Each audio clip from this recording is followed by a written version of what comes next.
Hi, I'd like to demonstrate that theoretical probabilities and experimental probabilities usually don't match up.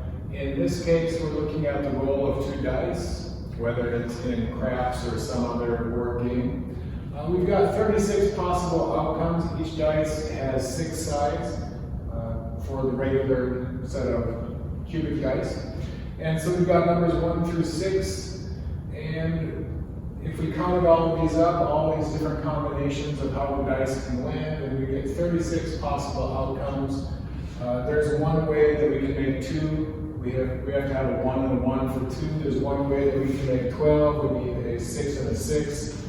There are 2 ways that we can make a 3. We can have a 2 on the first die and a 1 on the second, or a 1 on the first die and a 2 on the second.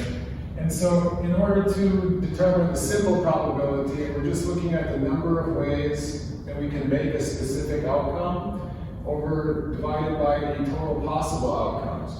And so it's pretty easy here. 1, 2, 3, 4 ways. 1, 2, 3, 4, 5 ways. 1, 2, 3, 4, 5, 6 ways. Or 1 in 6 chance. 1, 2, 3, 4, 5, 6. That's our highest probability. 5, and then, so this is normal distribution. We've got approximate normal distribution here, or actually this is not quite, it follows sort of a triangle or a pyramid shape, right? Which is similar to our normal distribution curve there. Right, so if we add all these up, 1 plus 2 is 3, plus 3 is 6, plus 4 is 10, plus 5 is 15, plus 6 is 21, plus 5 is 26, plus 4 is 30, plus 3 is 33, plus 2 is 35, plus 1 is 36. We've got 36 total possible outcomes.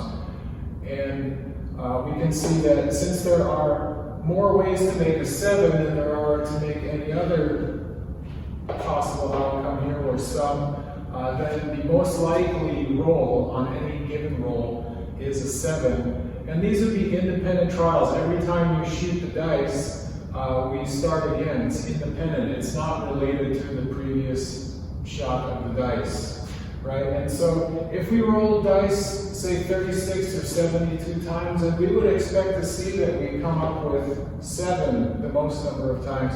And then the distribution would follow approximately this triangular shape, or this almost normal shape, right?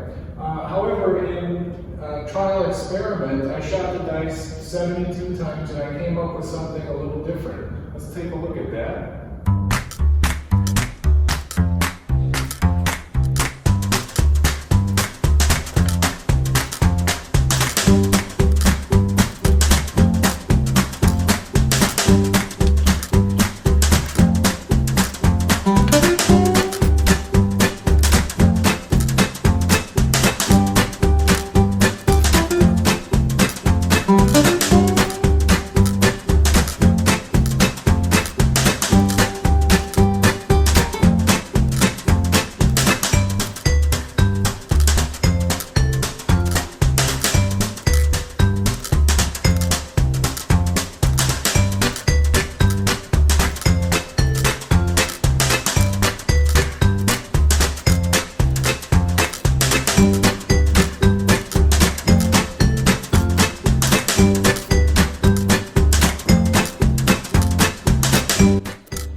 And so the numbers in the experimental trial did not work out the same as they did in the theoretical trial.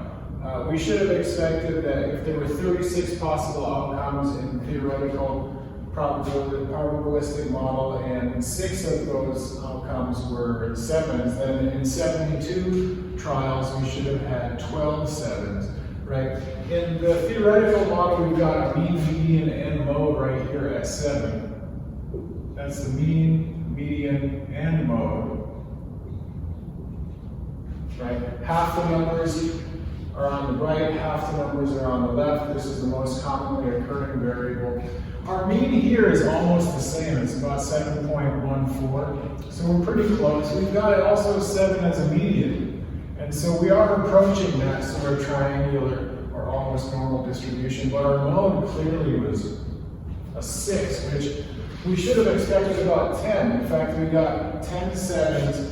We got 10 8s, which we should have expected here. We got 4 3s, 6 4s, 4 11s, and 1 12. Much like we should have expected, not for the 12. But for the others, if we have a probability, a simple probability that any roll will turn out to be a 3, then on 72 trials we should expect 4.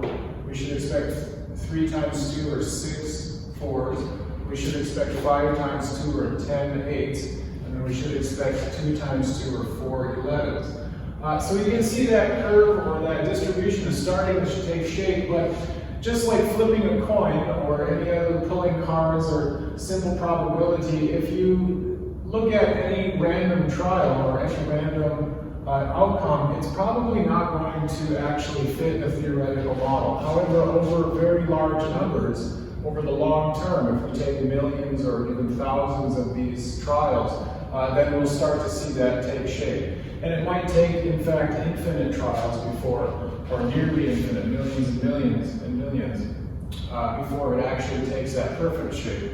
However, when we're just calculating the odd chance that we're going to roll a certain value, then we're going to take that, the number of ways that we can get a specific outcome over the total number of possible outcomes. And don't be surprised that if you expect something to happen, then it won't happen, or if you try to take the theoretical model and apply it to a specific case, it won't in fact turn out that way, because the rules between the very large numbers and the specific small numbers are actually quite different.